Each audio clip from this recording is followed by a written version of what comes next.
back and bigger than ever. It's the unofficial 40 from Soonerscoop.com. Now, here's the entire Sooner Scoop crew. Carey, Josh, Eddie, and Bob. All right, welcome back. It is time for the unofficial 40 from Soonerscoop.com, where we join after a couple of weeks, or at least another week of talking to offense, defense. Jalen Hurts has been named the starting quarterback of the University of Oklahoma officially. What? Since we saw you last time. Alex Grinch, we had a chance to talk to him on Monday as well. And there are position moves kind of all over the place, some things solidifying themselves. The offensive line, we're going to hear from Bedenbaugh because it looks like things are shuffling around there as they move towards the opener against Houston. And we've got college football coming up this weekend, Miami and Florida. In week 0 before week 1 gets here. Of course, Oklahoma playing on Sunday, so that should make for an interesting week next week as they will have the spotlight of the nation on them playing on that Sunday night. But we welcome in now Eddie Radosevich and Bob Przbillo. Josh McQuistion is celebrating his 10-year anniversary with his lovely wife, Tiffany, so we send our congratulations so I out banned to them. him again.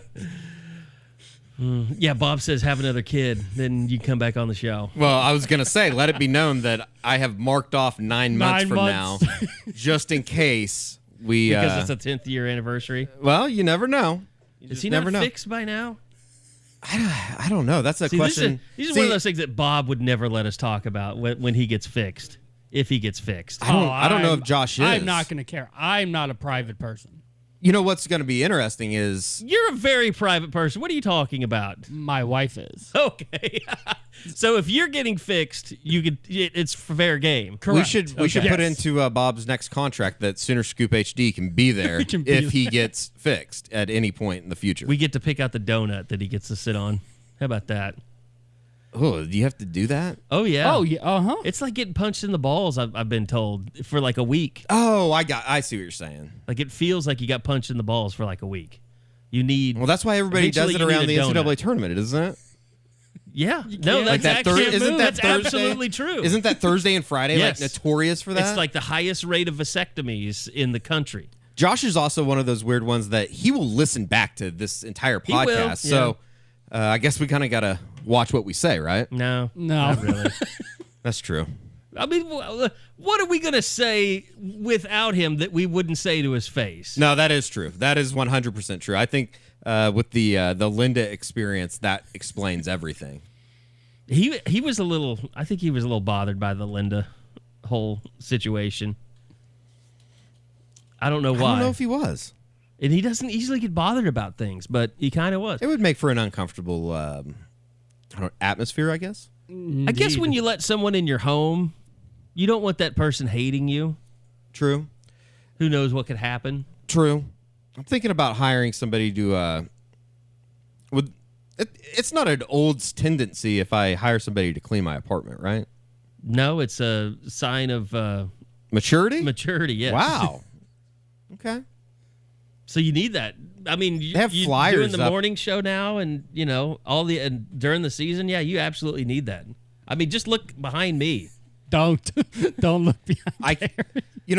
I don't know if the listeners know this, but I mean, this entire office is overtaken a transformation, so I can't see anybody anymore. I'm kind of sitting back here in a little cocoon. You have a 27-inch monitor in front of your face. It is right in my face. You should take a picture of it. It kind of makes me... so you can't see Eddie. Like, if I was going to watch pornography at your house, Carey, this is the computer I would use, for sure. That's the chair. It's a massive monitor to be like right in your monitor. Face. We've got some shuffling around. The whole house is going under renovation, essentially. So I'm having to clean. Here's the problem. I'm having to clean other parts of my house to make room to dump more crap into it. So there've been a lot of trips to Goodwill. I'm sorry for anyone that needed a PS3 Rock Band whole set with extra guitars. You didn't need one, did you? No. Pearl's not going to be into that stuff. So that went to I'm shocked the stuff you can take to Goodwill. They'll pretty much take anything. I don't not believe that. I feel like you can just take anything over there and they'll be like, yeah, we'll find a place. I mean, they think I mean, they're just trying to sell it to get money. I mean, as long as you don't take them like, poop or something. There's probably people out there that, I mean, if it was Jalen Hurts stool sampled, they might sell it. Well, maybe some of the little old ladies that see, like, okay, so I want to talk about this real quick without ripping anyone too hard. Tony, I'm sorry. I'll just say, for the things that I said about Alabama fans last week, you've made me feel bad. But and there's this woman out there. It was all in jest, though. I think that's the point that was missed. Tony is her name. I'm sure she's a fabulous gal. But she, like, we've learned about this with the Thunder. Like, you get, and I don't want to. She's gonna get mad probably, no matter what I say. But like with the Thunder, there are all these little old ladies that like adopt the Thunder as their own. Like even like Ray Felton. I mean, there were probably little old ladies that love Ray Felton. I mean. So it's just like that's kind of what ladies do, which I'm a little. It's a little strange because old ladies are not listening to the podcast. I can tell you, like I looked at some of our demos the other day. You don't think the 45-year-old plus female is a big listener of the pod? Is that what you're saying? No, here's the only women that listen to our podcast are most of them are between the ages of 23 and 27 years old. Oh, what's that? According to Spotify, which we are on Spotify now. Beautiful. It's going gangbusters. Everybody's subscribing, so we really appreciate that. You can throw Karen Radosevich in there as well. But yeah, Eddie, that's my mom. Well, she's 45 plus, so you don't know that. I hope she is. Yeah, that'd be a little math preteen. Right now. She's a preteen mom. That'd be a little strange. A 13-year-old. Yeah, I was doing the math in my head. I was like, no, you did not actually happen. They grew up in Chicago, not Kentucky. No, my mom's from here, from Oklahoma City. Oh, okay. What's your dad's name? Ed. Oh, you're Ed. Oh, you're Edward Lawrence Radosevich III. Accurate. So anyway, we got a chance to talk to offensive players yesterday, defensive players on Monday. Lincoln Riley.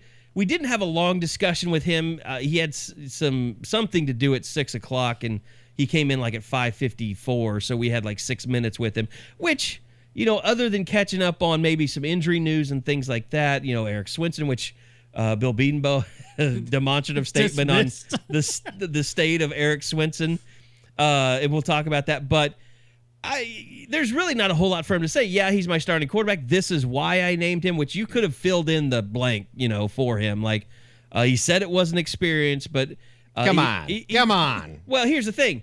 He said that he had better bad days. His bad days weren't as bad as Tanner Mordecai and Spencer Rattler. To me, that's experience. Like you can't tell me that the experience of being 26-2 as a starter in the SEC doesn't play something into their decision, right?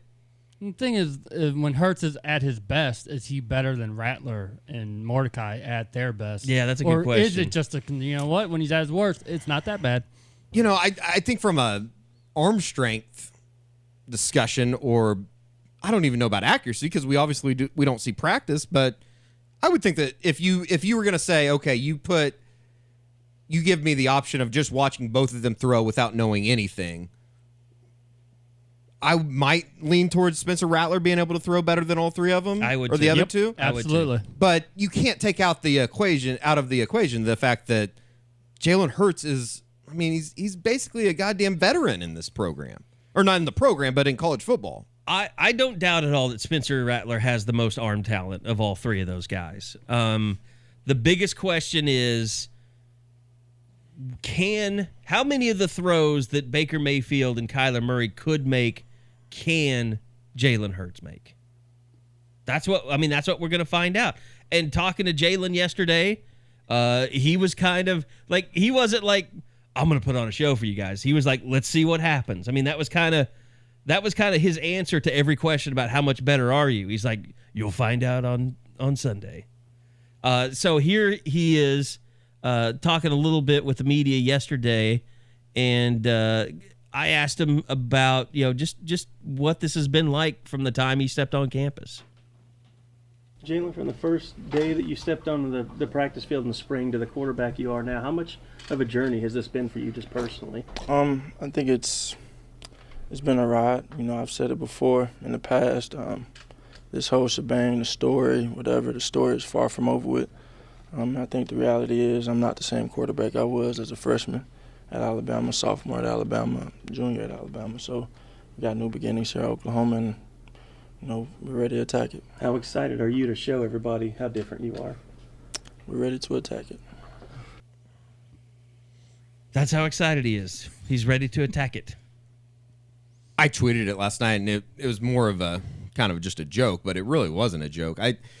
He basically said for the, 15 minutes that he joined the media last night, it was basically without saying it. And I think that he's kind of hinted at it in the other times that we've talked to him, but this is basically he wants to shut everybody up, and he wants it to be basically, to just be blunt about it, he wants it to be a you tour.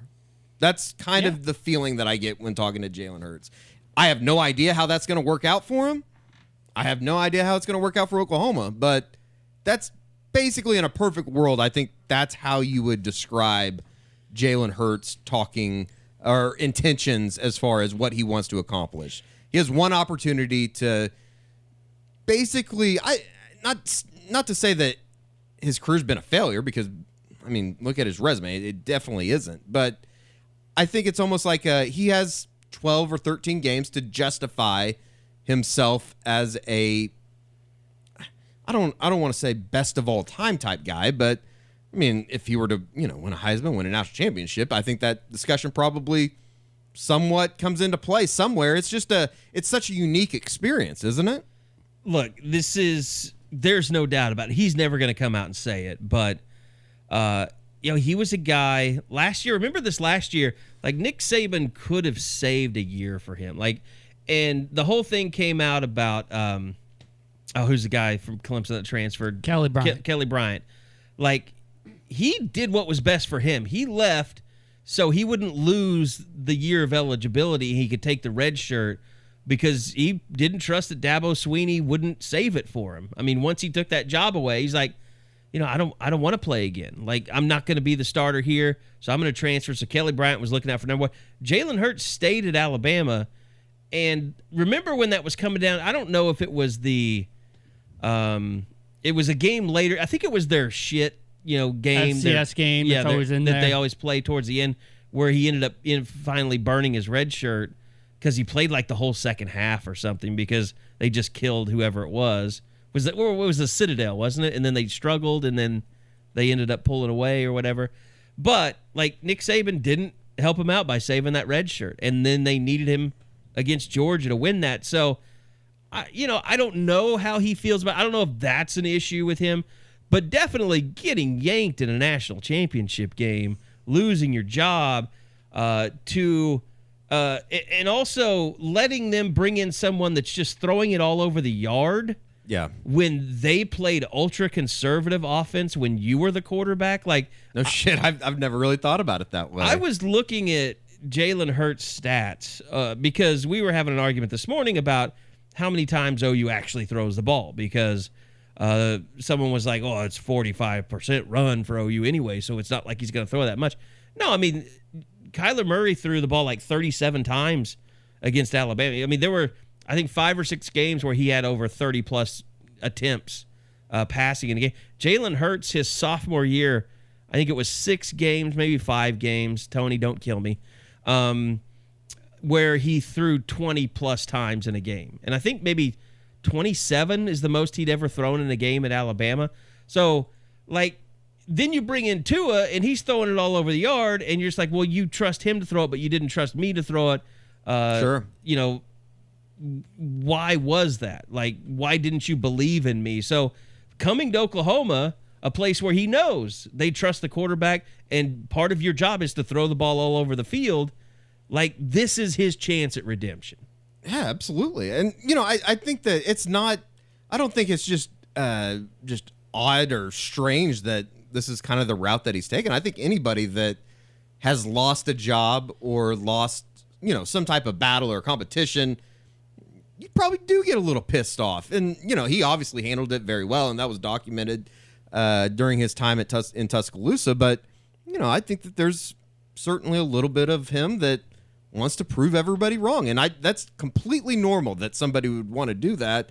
He just happens to be in a situation that he can do it. He can do it in a major, major way by coming to Oklahoma and basically picking up where the other two have left off. And we were kind of joking before we started the podcast, but I mean, the two guys that he's having to follow and just the shoes that he's basically having to fill is just, it's incredible. It's why it's the biggest story in college football this year. There's no doubt about that. Let me quickly go to Jalen Hurts here. Here he is talking yesterday about just what he's learned about Lincoln Riley. When you commit to come here, I'm sure part of that is it's on faith. How much more have you learned about Lincoln Riley? What stands out to you about him as a coach and just an offensive guy? Day by day, I think with Coach Riley, this whole group, myself, day by day, I think we just want to take positive steps, keep on pushing. Every game, every rep at practice, whatever it is, we want to learn from our mistakes and continue to move forward, take positive steps, stack good days on good days. And see, I wonder, that is such, just coach speak there. I wonder if he's doing that because he doesn't want to even give out the slightest sliver of controversy where he mentions, Lincoln Riley. You're probably never going to hear him say, unless he's sitting up there winning a Heisman or something, that Lincoln Riley is the best offensive coach that I've ever been under. Sure. That would create such a stir. Yeah. And he doesn't want to. I just feel like he doesn't want to. He's going out of his way not to do that. Oh, I don't think that there's any doubt about that, Carey. Just everything that we just go through the transcript, and it's on the board from yesterday as far as he wants to be as least controversial in a way as you possibly can be. And I mean, it makes sense. I mean, we live in a day and age where we nitpick everything that Baker Mayfield does from a 24/7 news cycle, it seems like. So it's not too surprising, but at the same time, I do think that, it's going to be hard to avoid that if Hurts does go out and play really well and looks really good doing it. I mean, I think that it's only going to be human for people to put two and two together and think, oh, well, the reason he has improved himself is because of Lincoln Riley. It's funny because you can read the transcript. With Hurts, though, you need to watch the video because it's the way he says things, the purpose pausing that he does, the little smile. The way he intently looks someone in the eyes when he answers a question. He's giving you signs of who he is without exactly going out and saying it. And when you look at last year, because I was just looking back at his stats, he played 13 games last year. He had played the first 8 games of the season. So he lost that red shirt right away. Yeah. And I guess it's just interesting to think, what was his mindset after that 4th game or after that 5th game when he knew, well. And you look at those stats, he has 3 passes in a game, 5 passes in a game. I mean, it's not like he lost his red shirt and they were just took the chains off of him. They were just okay, go in there. Mop up duty. Mop it up. Do it. Let's get the win. They could have let anybody do that. I definitely thought for the first time yesterday we saw maybe in a way, a more relaxed guy as far as, okay, I've won the job, I can take a deep breath, here we go type thing. Did you guys think that? That he could finally be like that. He knew in his heart he had the job, but he wasn't allowed to outwardly be that type of dude. That would make, I'd agree with that. And then yesterday, and it does kind of show you, look, I don't know how much of a competition it was, but a guy, I mean, he's probably a little bit, gun shy in terms of when you start talking about having to win a job and losing a job and coming from what he came from, to go through that and realize that a young gun didn't beat you out again, that had to be just a little bit satisfying. Oh, I'm sure that, it's one of those things that just kind of in the back of your mind. I mean, say he didn't win the job and something just crazy happened and Spencer Rattler was just this unbelievable guy. It's you basically have to face the reality that success at a major Division I program maybe isn't for you. And then that opens a door to, do you have to change positions? Do you have to Tate Martell this thing and lose your mind in the locker room, start playing slot receiver. It kind of, I don't know. I'm sure that it was a stress that you have in life that you don't need to be stressed out about, but you are anyways, I guess. Here is Jalen Hurts, and like we said, he's not the most, he doesn't just give you a whole lot. When you ask him questions, you usually want a lot more than you get. But here he is kind of just talking about, his improvement. You got to learn Lincoln's system in the spring. How much did you grow from day one of fall camp to today in continuing that learning curve? It's been some growth there, but I think the whole philosophy behind it is, stacking good days on good days, trying to better yourself every day. So, I mean, it's just like on repeat. I don't know what I played or not played. It sounds like the same stuff every time. But, yeah, I mean, and that's really, you didn't get a lot out of Riley. And let's face it, the next chapter for Jalen Hurts is getting out there on the field, seeing how he looks in this offense. And it wouldn't shock me if they go out there against Houston and don't run the ball at all, like for the first two series. Yeah, to kind of say, hey, this guy can do this. He could have been at Bama throwing it all around the yard, but they chose not to let him do it because when he can, you're going to see he's more than capable of being that type of guy. Like first play, just send bombing it out. CD or Jaden Hazelwood on a go route or something and just let it fly. I wouldn't doubt that happens. The other part of that might be because they can't run the ball because they're still figuring things out up front. I mean, yeah, Bill Bedenbaugh won't like that very much if you don't run the ball in the first two series. Well, I mean, yeah, he probably wouldn't, but I mean, we have seen Oklahoma in openers over the last few seasons that it's very much a work in progress. And I know that we're going to talk about offensive line play and Bill Bedenbaugh here in a little bit, Carey, but I mean, it is kind of a little bit of a truth. Jalen Hurts stuff to talk about, to be honest with you. That works out. That's a great segue. But no, I mean, we talked to him yesterday. We did the round table last week, and that is like, we need to just crumble it. We need to take it off the website. Like, everything has changed since we thought it was going to be Adrian Ely. What else did we have? Adrian Ely. It was almost across. We were all the same across the board. Adrian Ely, R.J. Proctor, Creed Humphrey, Marquise Hayes, and Eric Swinson. Yep. And now Adrian Ely's the right tackle, and they're trying to find a left tackle. He was always the right tackle. Oh, was he always the right tackle? He's never played left. Well, you put him at left in order. Well, or were you going right to left? I just had tackles. Are you Chinese? I just had tackles. Okay. So, yeah, Adrian Ely is right tackle. They're looking for a left tackle. You're right. It's Swinson because he was left tackle. I've just brain farted. So now it looks like R.J. Proctor's playing left tackle, and Marquise Brown is still there, and the player to be named later is the left tackle, basically, or the right tackle. I mean, or the right guard, I mean. Left guard, right guard. Tyrese Robinson. Yeah. Also, Bray Walker would be in there. But I don't know. Did you kind of get the sense yesterday from talking to Bill, like Bray's just not where he needs him to be yet?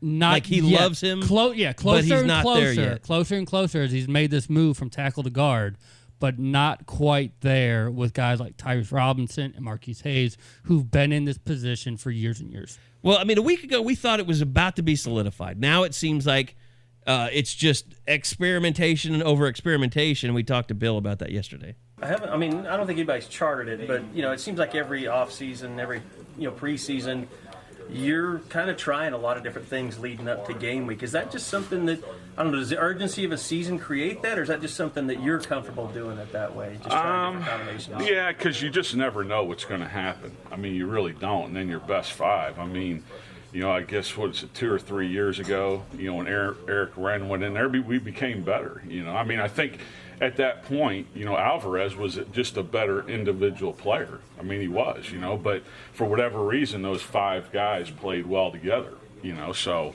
The Ben Powers year when he came in at TCU that made you. Yeah. I mean, you just never know. I mean, you just never know how five guys. It's you got the five best players out there, but it's five guys that work together the best. I mean, that's what it is. And some guys just are more comfortable. You may have an individual that may be a little bit better. He's not going to be much better than a starter, but he may be a little bit better. But for whatever reason, 5 guys work together better, and that's what playing offensive line is. That was interesting. I mean, to just flat out say, well, Alvarez was better than Eric Wren as an offensive lineman, but he didn't fit in with the other guys as well. It's very interesting just as far as not really a claim, because Bedenbaugh obviously knows what he's talking about, but just as far as finding the best 5 guys or the best 5 offensive linemen versus finding 5 guys that work together. It's an interesting conversation, I think, just as far as maybe that's why it takes a couple weeks to come together. You have to find that right gel, and I'll be damned. He finds it every year. It just takes a minute. Well, I brought up the Ben Powers there thing to him, but you remember that TCU game, Ben Powers came in at left guard, and it was just like he and Orlando Brown were a match made in heaven. Yeah. And nobody looked at Ben Powers as like the most dominant player on the offensive line, but he got better and better, and those two played really well together, and they got dominant, and they built confidence, and now he's, I think he's been running with the ones, I think, some in camp in the NFL during the preseason. So, but I mean, that's another example, and RJ Proctor at left guard, does that make them better because they have Tyrese Robinson? Like RJ Proctor might not be the best tackle. He might not be the best left tackle, but does Tyrese Robinson make them better overall being a guard versus RJ Proctor and then maybe Eric Swinson, who might be banged up, playing left tackle? Yeah. And, Finley Felix, which apparently has been up and down. I've got different, people that have told me one's good. I will say this. I don't think Finley Felix will be out there starting, just based on who I've talked to lately. One day it's good, one day it's bad kind of thing? Well, I think it's confusing because you don't know what his first name and his last name is. Felix Finley would Felix be pretty Finley sweet. Or Finley? I think it's Finley Felix. It's Finley Felix. But it's like I've had to look that up so more times than I want to admit. I keep waiting for Michael Thompson to make his move. But he might not be ready. He might be with Bray Walker, where maybe that's sort of the future of your tackle guard, but it's not right now. That was a name that was brought up to me this morning, just as far, and Gabe Eichert, I'm sure that he's brought it up to you as well, Carey. It sounds like Bray Walker is very, very close to becoming a guy that if he can just consistency, once he nails that down and the light turns on, I think everybody knows, or everybody that has followed it knows, how much Bill Bedenbaugh loves Bray Walker. And, I mean, what's there not to love, just as far as size and his ability to do things athletically. But it sounds like he is pretty close, and he might be one of those guys like a Ben Powers or somebody that, by the time you look up and OU's playing in their 9th game of the year, he's started the last 4, something like that. That wouldn't surprise me at all. It wasn't it. I mean, you were there, Bob. Didn't Bill kind of go off on a tangent about Bray Walker's flexibility and how much, he's improved in that area from when he first got here? Well, what he's talking about spring is and having stuff like that. His wrestling background, how much it's really helped. And a lot of those guys, I mean, Daryl, was it Daryl Simpson that was? It was Tyrese that was the really good. Simpson played basketball. I don't know how good, but he had some funny basketball photos. I remember seeing some footage of it, and I was like, damn, that guy, I would want him on my high school team. Like, he's pretty good. And then Marquise Hayes can dunk a basketball. I mean, guys were bragging about him kind of in open gym and how impressive he is. And I think I asked Trey Sermon, like, has he ever gone up against him? He says, no, I make sure I'm always on his team. He said he doesn't want... Now, that's smoke that someone doesn't want, Eddie. I don't know if I'd want any from him either. I mean, the guy's massive. By the way, Bill Bedenbaugh was asked directly about RJ Proctor, and I'm pausing. No, I was just saying, I said that guy is massive. I said, whoa, that didn't come out right. Pause. Okay. Bill Bedenbaugh was asked specifically about RJ Proctor. How's Proctor done? He's doing good. He's doing good, playing a bunch of positions, moving around. He's playing a little bit of left tackle. We hadn't pinpointed anything with it, but he's playing a little bit now. He's playing right tackle, left guard, right guard, smart kid. So he's going to be a guy that will move around. Hopefully we stay healthy, but, he's a guy that we can move around. He's doing a good job. Is he a guy you can tell has some experience at this level? Oh, no doubt. He's a smart kid. Yeah. You know what I mean? He's seen some things that, maybe these other guys haven't, with the exception of Creed. We've had some guys playing games, but they weren't when the game was on the line. There's a difference, when the game's on the line, but I feel good about him, I really do. Again, we'll see. You never know. I mean, I thought we were pretty good last year, but I didn't know until we went in the first game. I mean, you really never know. And even last year, we had guys playing, new positions, with Creed. So we really had 3 new guys once Creed got in there, playing new positions. So you don't ever know till you get out there. You have a feeling about it in practice, but as much as you got to go out there and practice and do it, there's a difference in games. I'm sorry, go ahead. Let me ask you, or either of you, outside of Creed Humphrey, is R.J. Proctor the second most important lineman, just as far as his ability to fill in a gap that is needed? You could easily make that argument. Yeah. I mean, obviously, you want your Adrian Ely, you want him out there, you want Marquise Hayes out there, you want those guys out there. But from he obviously has the second most experience out there. He got the most. Actually, when technically, yeah, sure. You think about his time. Yeah. He's got more than Creed, so he's going to be someone who's not going to panic. And maybe that's what you're going to need for those first couple games. I think it's funny that obviously, Jalen Hurts is going to get the most attention, being the grad transfer and stepping in and being the starting quarterback and everything. But maybe you look back at this 2019 season, and a guy like an R.J. Proctor is one of the more valuable assets to this team, just in what he brings from a experience standpoint and from a group that really doesn't have much. And you know what? He's that perfect example of it's not always the best, physical guy, most athletic guy. We've talked about this before. Like you do one-on-ones with him and you're like, okay, that guy's an offensive line. But when he walks off the field with Darrell Simpson and Bray Walker and Creed Humphrey, you're just like, whoa, that guy isn't the same as all these other guys. But he fits in. I mean, and it seems like he's kind of the glue right now for them. He fits in with what OU is doing, and those guys are trying to fit in with him. You can tell they're leaning on him just as much as he's asking them about what's going on. And that type of relationship, that type of chemistry, obviously going to be pivotal. Well, that will continue, and I think we'll hear. I don't think we're going to be putting out a starting offensive line list again until kickoff, because it could change at moment's notice. I'll put one out at about 7:09 next Sunday. How about that? Once they're getting into team drills and no, like after when the game has actually started. It's already started. Yes. We know exactly who it is. Yeah, I think we'll know as they're warming up, because they go through that deal where they get the 1s and the 2 offenses, and usually know. And sometimes you can just tell by how they're lining up and running drills.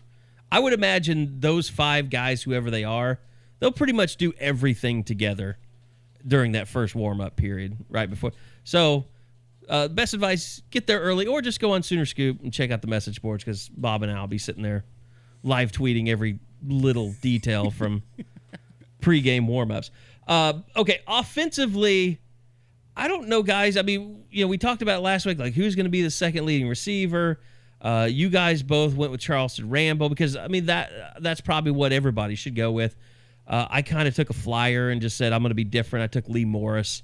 I think Grant Calcaterra could be that guy too. I think I'll have the second most catches. Yeah, but not yards. But no one's really given an indication. I would say the one revelation we had this week on offense is just that the young running backs are really kind of finding themselves. And because, like, I was talking to Barry Switzer this morning, name drop, and he asked me if Trey Sermon was still on the team. It's a pretty solid name drop.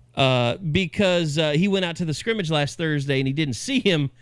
And I said, yeah, they're just holding him out and letting the young guys get carries. And I said something like, how they do it now. He's like, I tell you one thing, I never played my damn running backs either. I told all he went through like every great running back he's ever had.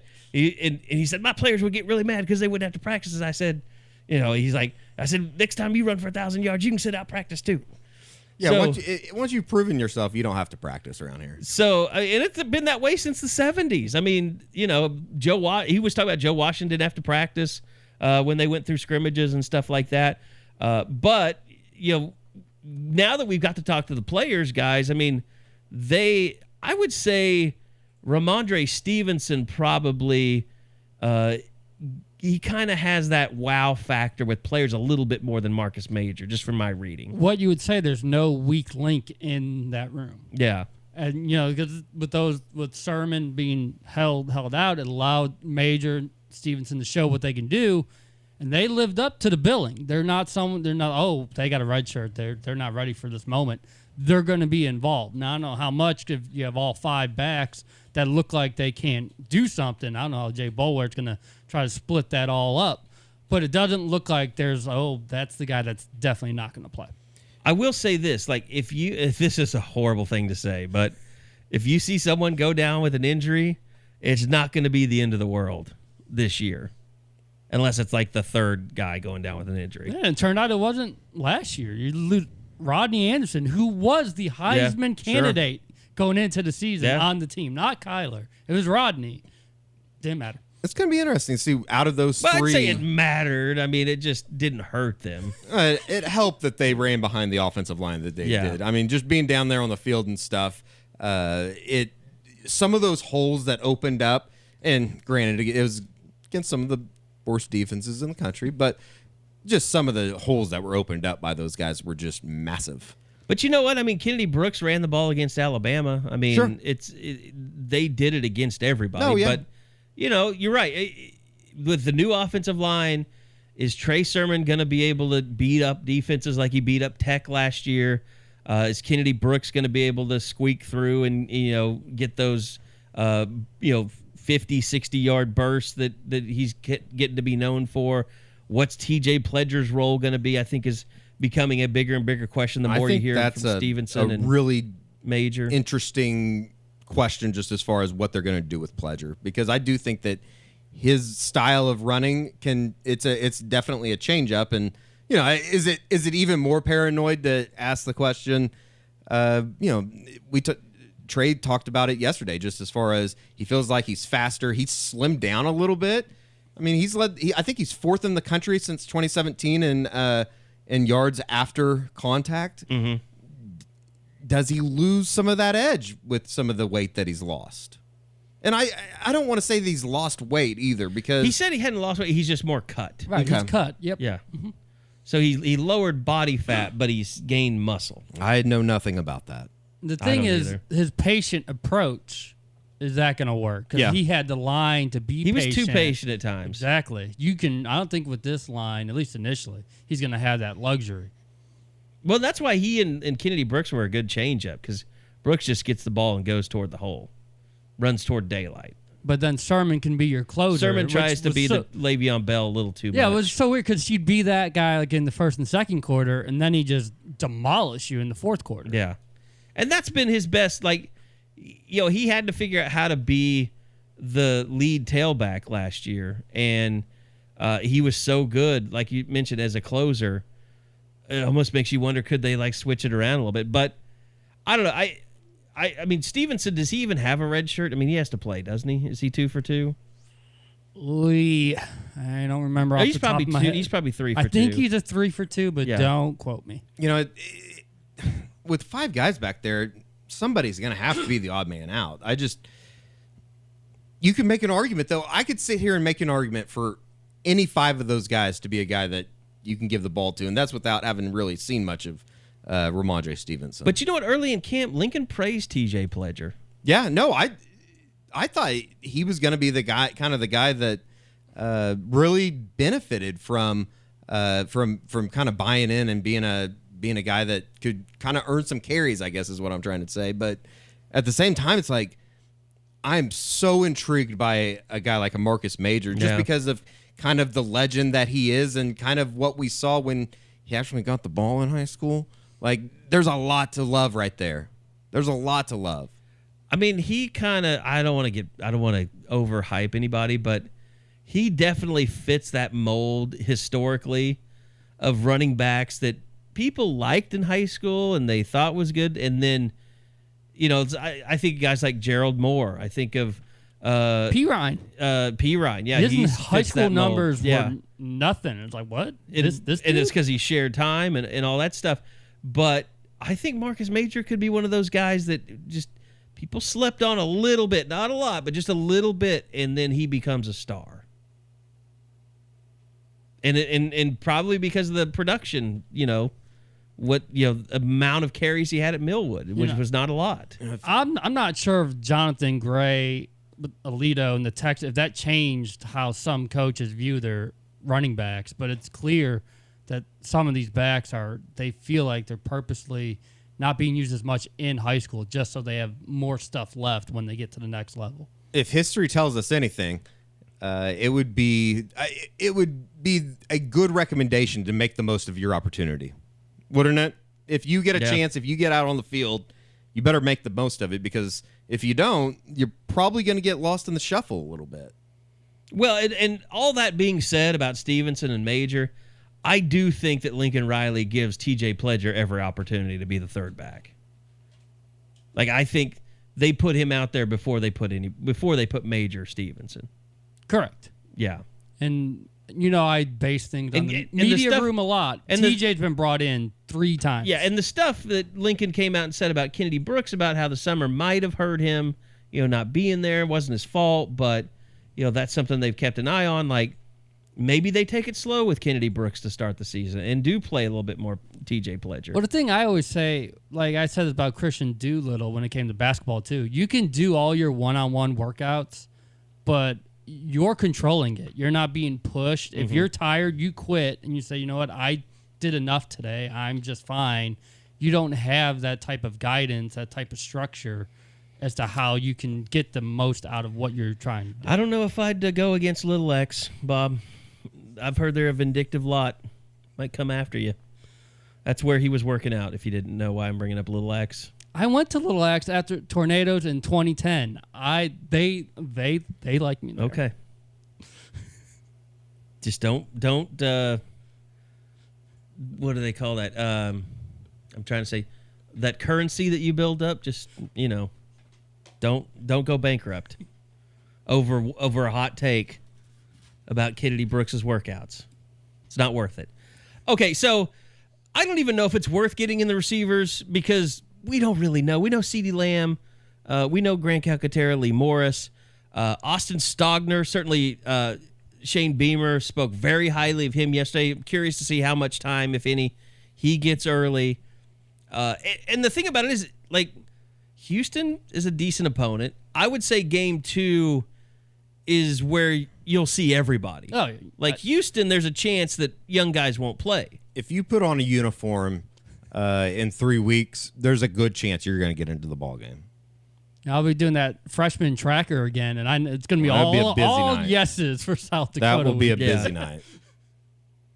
As the Poors complain on Twitter about it being pay-per-view, we will be freshman trackering. Well, at least they're not disrespecting the troops this year. Yeah, that was fun last year. Why do we just get in fights with everyone, don't we? We're just fighters. No, I don't know. Do we get in fights, or do as people get butthurt too easily? That's the question. Well, I think we know the answer to that. But that will just make people butthurt if we say that you get butthurt too easily. And now somebody's butthurt about being butthurt about somebody else being butthurt. Yes. So, yeah, absolutely. You know what else is butthurt? Let's talk about the Oklahoma defense. Okay, before we do that, one last thing. We do know who the actual backup quarterback is. And it's not even worth playing this clip because it's so short. And Bob pointed it out to me. But here's Lincoln Riley announcing his backup quarterback. Yeah, Tanner will be the backup. Spencer Rattler will be the third right now going into the first one. So that's notable. Whoa. I mean, it's notable that he didn't say it's either or, yes. Or we'll see what happens, or we'll play them both. It's Tanner, you're our backup. Please don't go to the portal. Just like Austin last year. It feels like a carbon copy. Like, is there... And I hate this for Mordecai, and I hate that I guess I hate that I'm wired this way, but Jalen Hurts goes out and tears his knee in the first game. Do we think that it would really be Mordecai? I think you put Tanner in there until he proves he can't do it. Okay. Because you're going to, you put Spencer Rattler in there, boy, you're already. You're watching 2005 all over again with Rhett Bomar. After publicly saying that Mordecai is your backup. There's somebody out there going, why is he talking about 14 years ago? Has nothing to do with the current What would have happened football. in the portal 2005? Paul Thompson, Bomar. Well, Paul Thompson had switched to receiver. Well, he started the first game, though. I know, but I'm saying during that offseason, he switched to... he started the first game, then he got benched. Because he missed Travis Wilson on a wide open down the field. Why do we remember that? I think it's because no one wanted Paul Thompson to start. They wanted Rhett Bomar to start. And then when he did that, it was just like, see, I told you. I told you that was going to happen. See, this is me here. That's my internal redneck hayseed, okay? Don't get all butthurt. But that was how I felt. And I think everybody just remember. And the fact that they lost that game. And Adrian Peterson got hurt. It was just a bad, bad day on Owen Field. So everybody, and if he would have hit that pass to Travis Wilson, touchdown. I think OU wins that game handily. And Adrian Peterson never gets hurt, and that season doesn't take nearly the nosedive. Because that UCLA game, oh my God, that was embarrassing to watch. That was literally the only time that Bob Stoops came out and criticized his own offensive coordinator. 2006, right? Five? Yeah.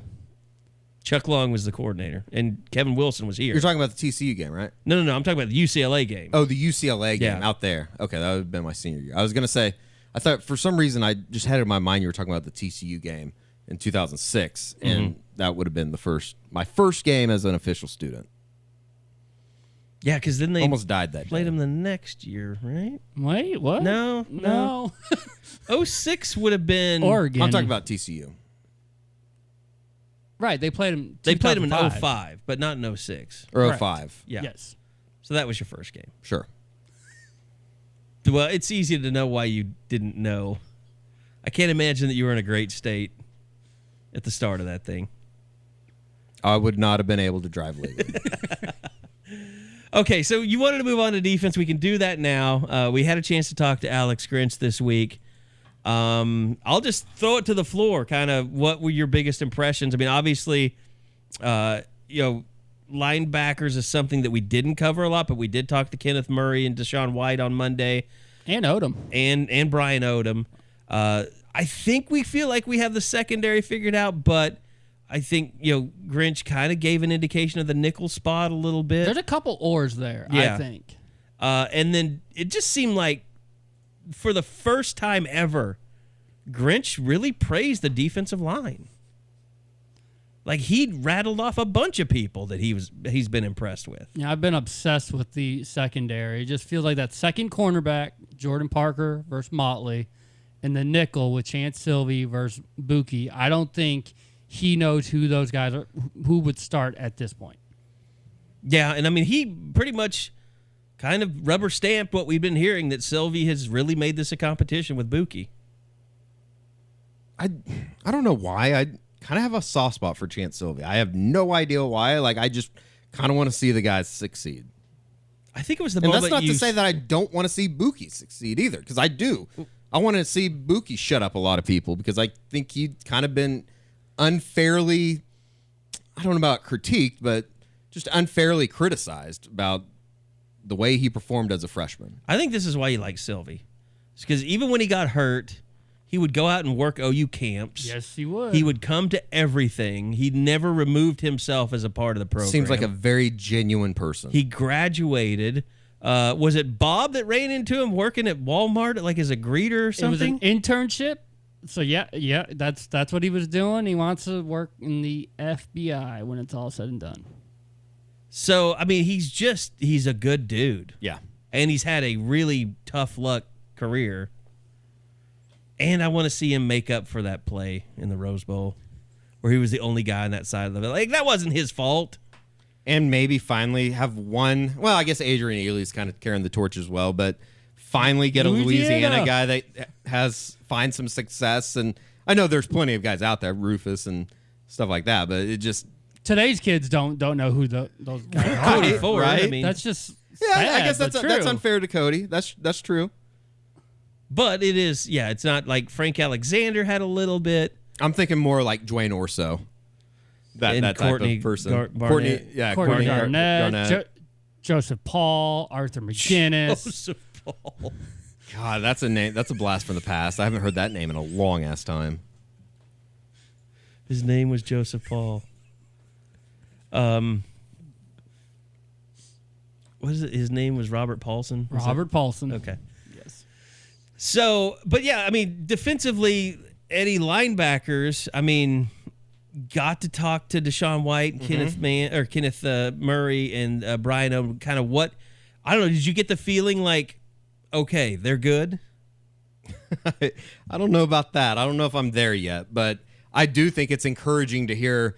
It definitely seems like, and it just might be by default because I don't know who would beat him out, but it seems like DaShaun White's made a move as far as, he's going to be a guy that contributes a ton this year. You look at a guy like, Ryan Jones.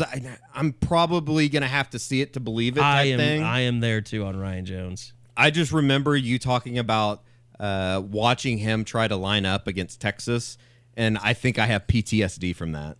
I think it's just like it's in the back of my brain, and I just can't get over that.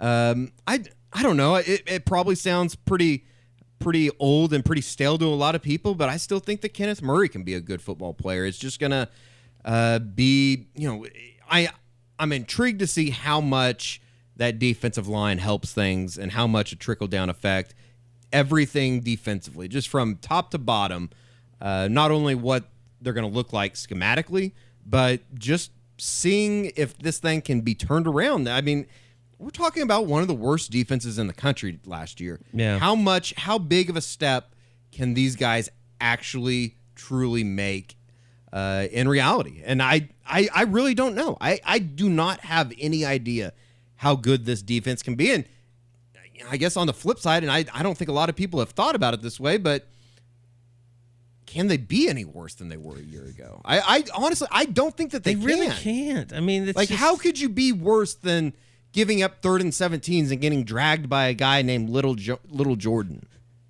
You know what? When I think of the backers, I think of what Grinch has been saying throughout.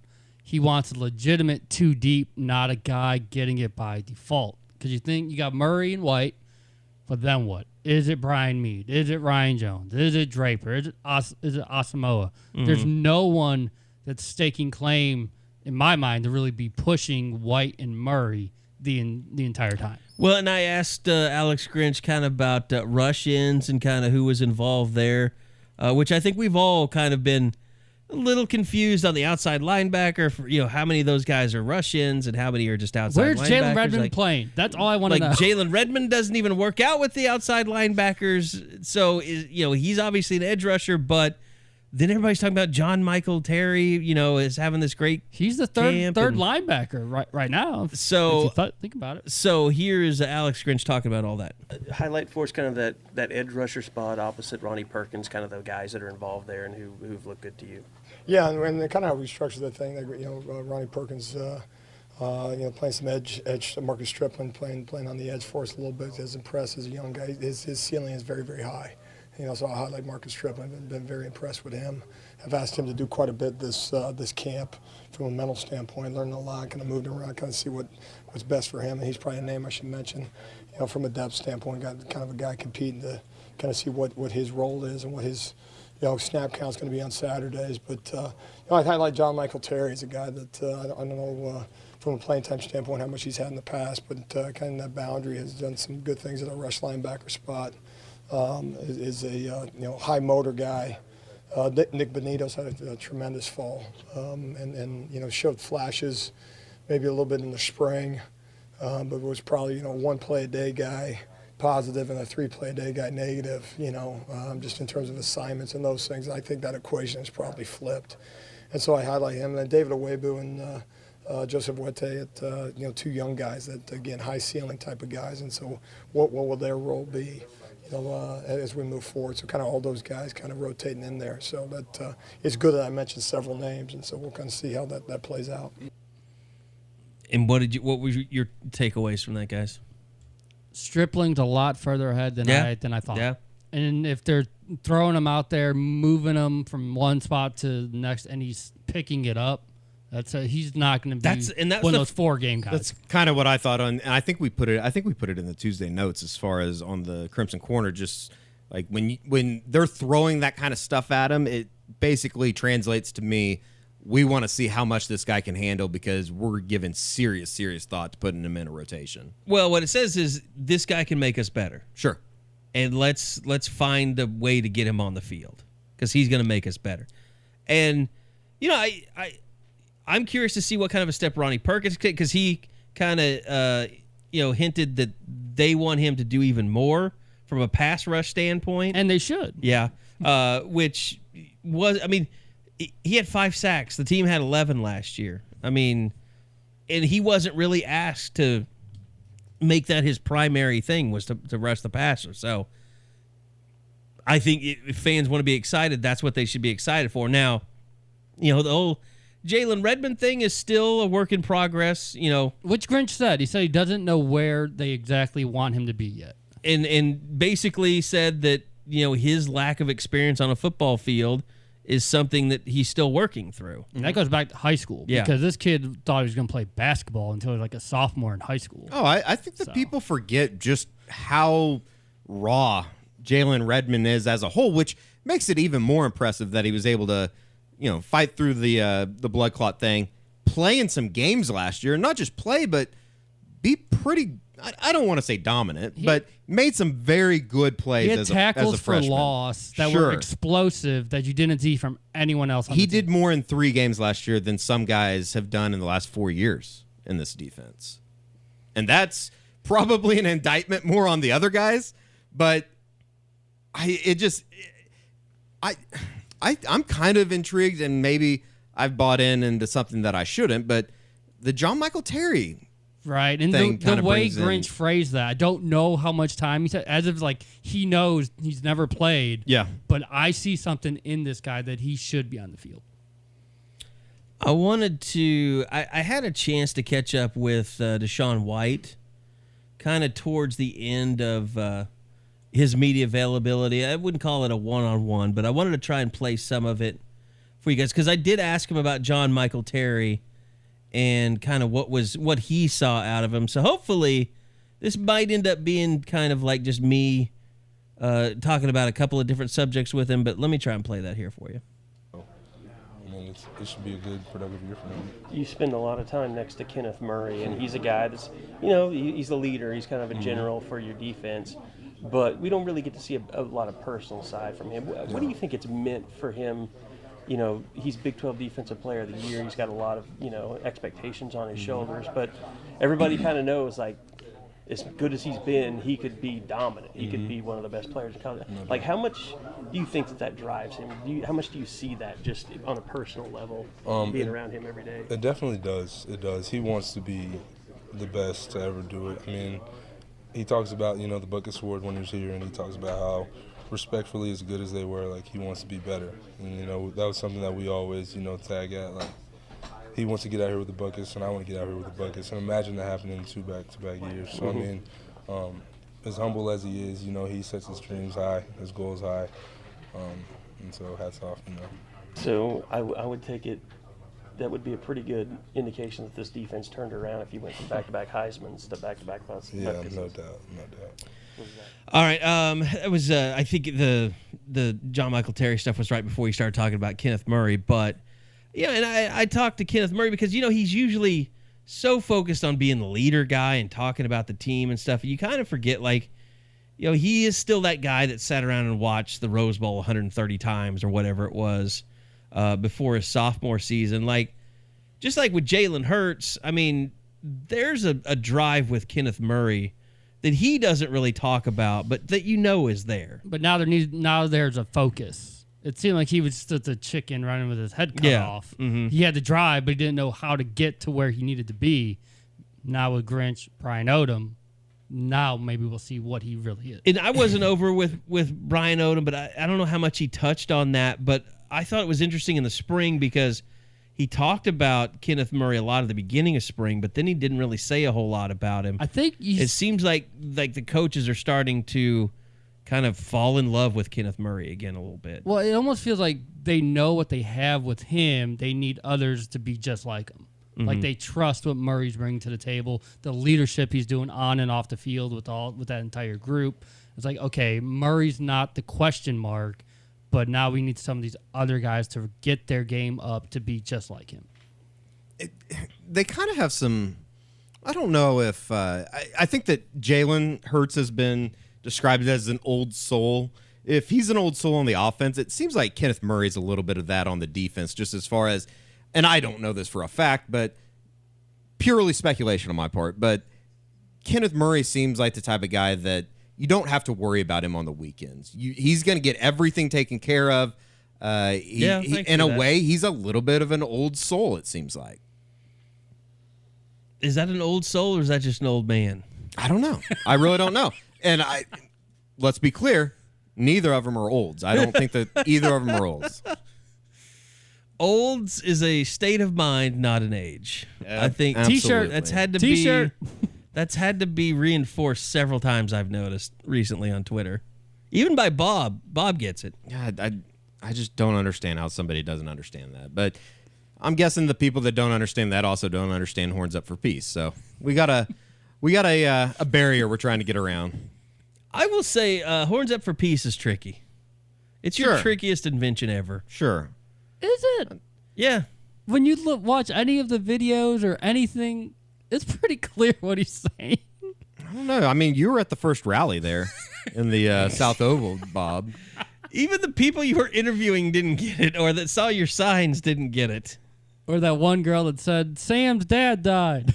You're like, what's that? Whoa, God. What's that got to do with Horns Up for Peace? We're not trying to bring him back. It's not a seance, lady. We're good. We're good. Well, they probably got confused with the funeral that you had for Ketchum, and That's true. That's probably what it is. There were so many people that watched that they just didn't know what was going on. It's good. The whole thing, though, talking about the defense, my big picture thing is, and I kind of thought this while I was driving home on Tuesday night, was just as far if they go out and play well and just look decent and take some steps, and you start seeing Kenneth Murray play like a guy that's a Big 12 Defensive Player of the Year type guy, or you start seeing some better play out of the secondary. They're getting after the quarterback.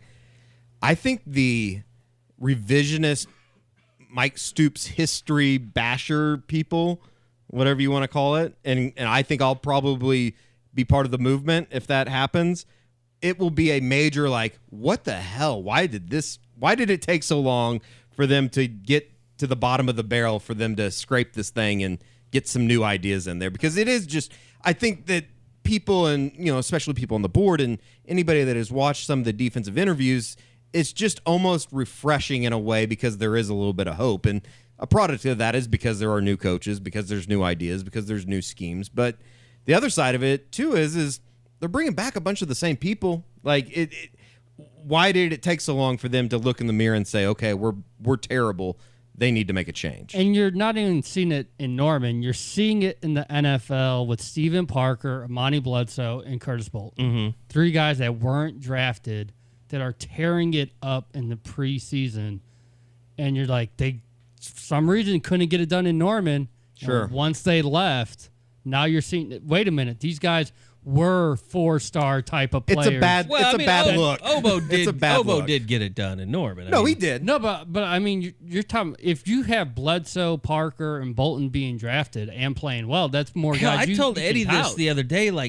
That's one of the most damaging things that happened to OU in a while, is not getting that year back for Amani Bledsoe. Because if you go and you watch the end of the season, he played really, really well. He was coming into his own. He was starting to make a lot of plays.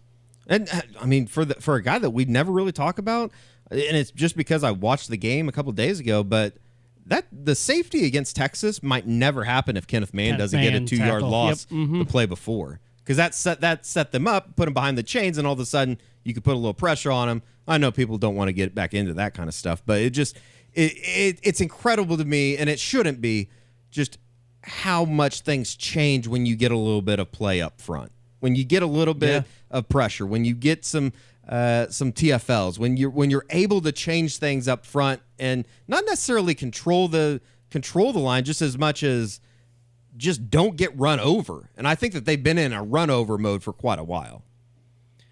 It's just kind of like we talked about with the offensive line. Like, sometimes the best players aren't the best player for that group. Yeah. And Ben Powers is a perfect example we talked about. Like, how many people on this defense have had a chance to gain any confidence in themselves over the last couple of years? Virtually zero. When you're going from 3-4, 4-3, doing multiple, none of those guys knew what the heck their role was supposed to be. I mean, like, even a guy like Curtis Bolton, who played well last year, like, he was so pissed off all the time. Like, there was no joy in him playing well. He would get 18 tackles, and so would Kenneth Murray. He'd get 20 tackles. And then they would come off the field, and the post game, they were still just pissed off beyond belief. Like, there was no joy on anyone's faces on that defense last year, no matter if they were playing well or not. And regardless of how well those two play, they could never get anyone else to play at that level, or the coaches couldn't get a chemistry built or a system built. They couldn't build that defense, and there wasn't much chemistry on that group. You're right. And that's where Alex Grinch needs to have, like Lincoln Riley said it, like he needs to have, it's important that we have success quickly on defense, like for recruiting, for what they've gone through, so players don't get their dauber down, or however. That's a little Bobby Jack Riley. Yeah, I know. Whoa. I mean, get your dauber down was way before Bobby Jack, but I mean, he did. He's the one that brought it into my life. Okay. Well, I asked him what a dauber was one time, and it was a glorious video. I think he thought it meant you get your dick in the dirt. But a dauber actually is like, I don't think it's a penis. I really don't. Eddie, come on, search it. He's looking it up right now. I remember looking it up, and we had a whole thing, and it was more like a dauber was like something that a wasp leaves up behind in their house or something like that. Oh, like the dirt thing that's up on your house? Yeah. Yep. Mm-hmm. Like that apparently is a dauber. Well, okay, a dauber on Urban Dictionary. Oh God. Is that not what that's my go-to when I have to look something up, is Urban Dictionary. Dauber is the act of being abstinent, being sober of dick for a girl. A dauber is a word for penis, normally used to insult someone. There's two definitions. There's two definitions. By the way, look up Alabama Hot Pocket, but don't read it. I think we've told people to do that before, and still just even the. We have new listeners. Let's bring them to it. No, don't look it up, listeners. It's bad. It's not good. It's not nearly as cute as the Chicago sunroof. So,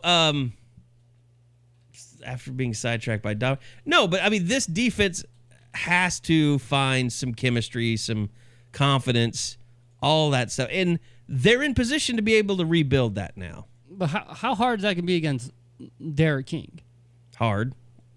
I mean, he's going to make some plays against you. Yeah, is that one of those games you have to kind of temper expectations, is like what's really going to happen, because he's a good quarterback. But you have to be able to blow up that offensive line. You have to be able to control receivers at the line of scrimmage.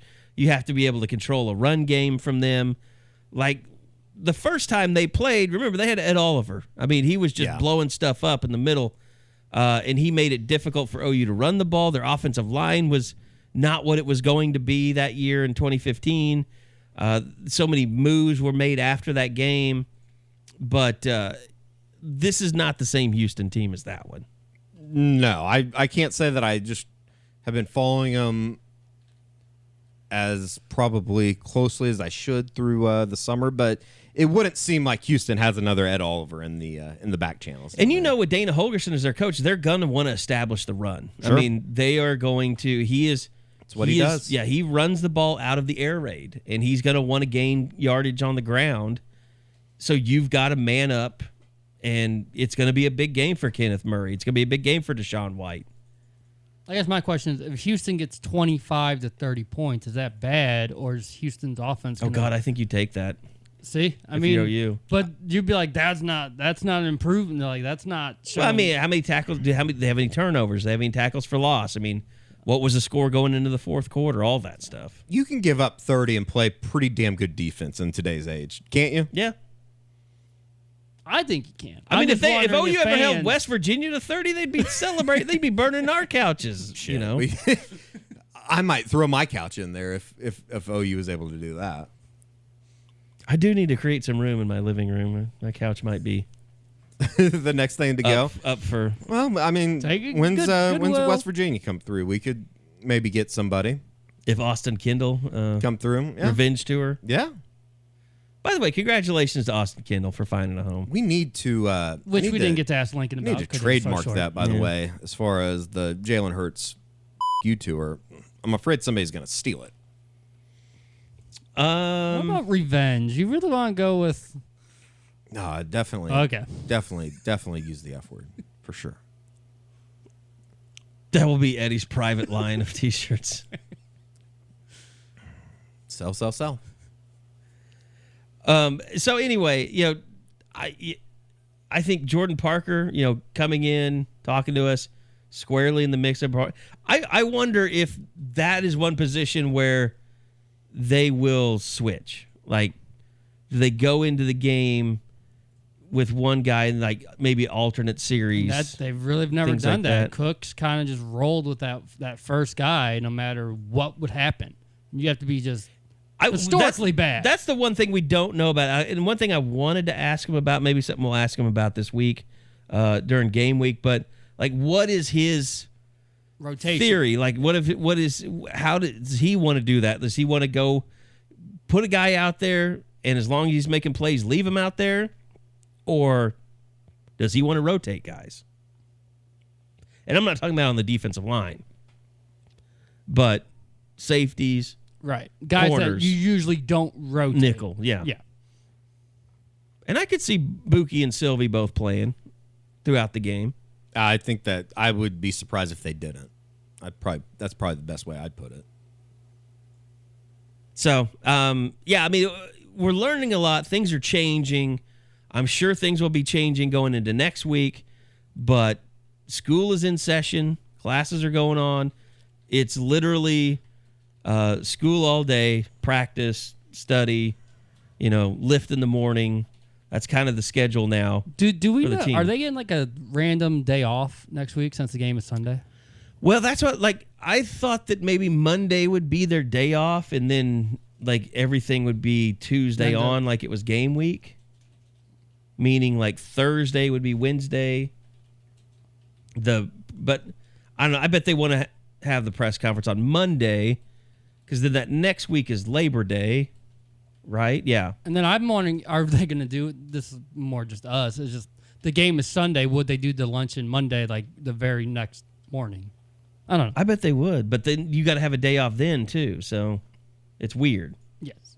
I bet what they do is they just have Lincoln do his press conference, and we don't do any players. Monday. And that gives the players the day off.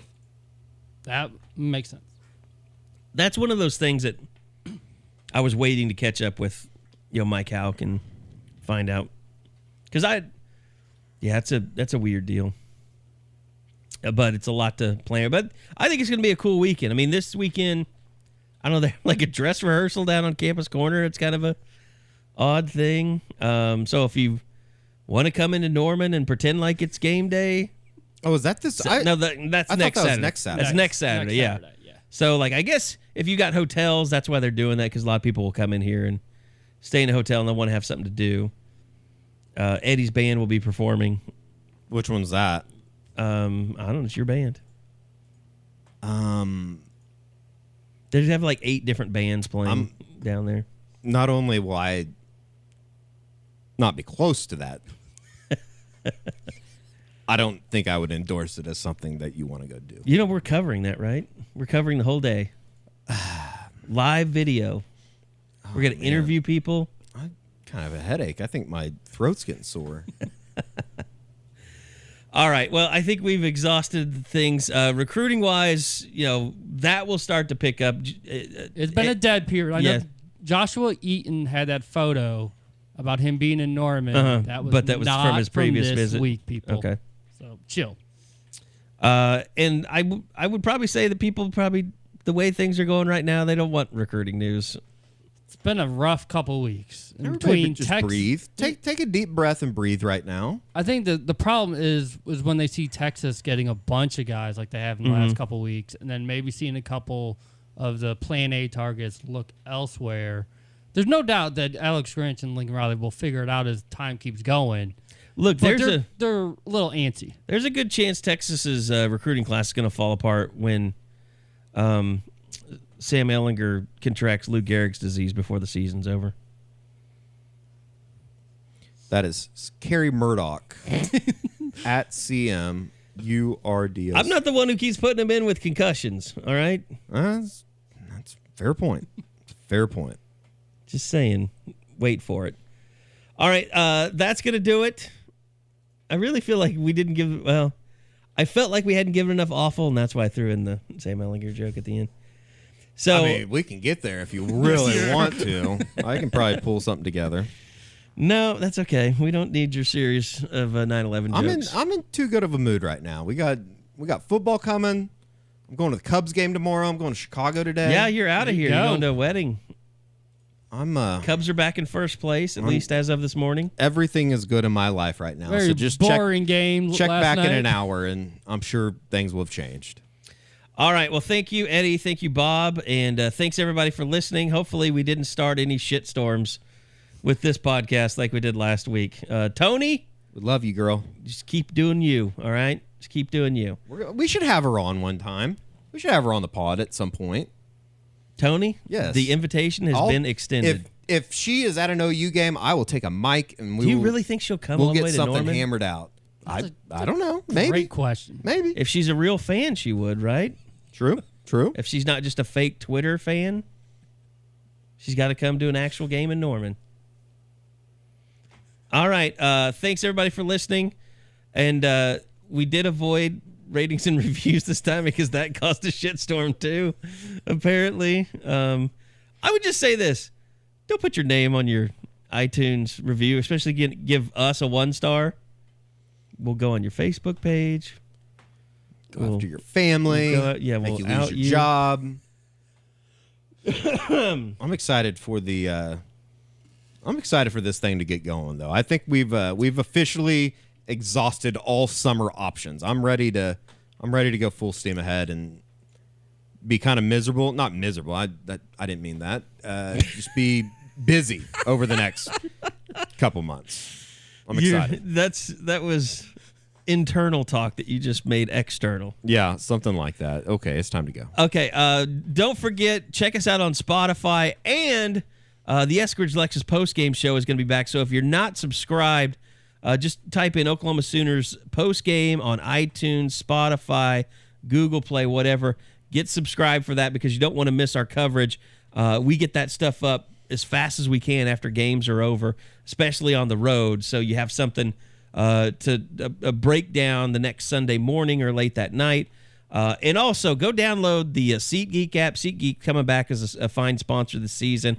If you're out there looking for tickets, especially to UCLA or even to the home opener against Houston, we'll have the special promo code for you.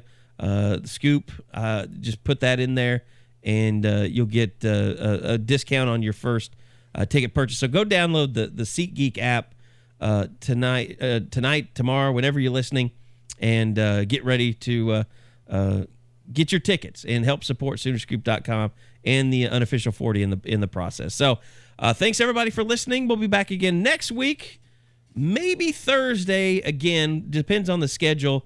and how things work out next week. We still don't know with that Sunday kickoff game. So thanks for tuning in. We'll see you guys next week right back here on the Unofficial 40 from Soonerscoop.com.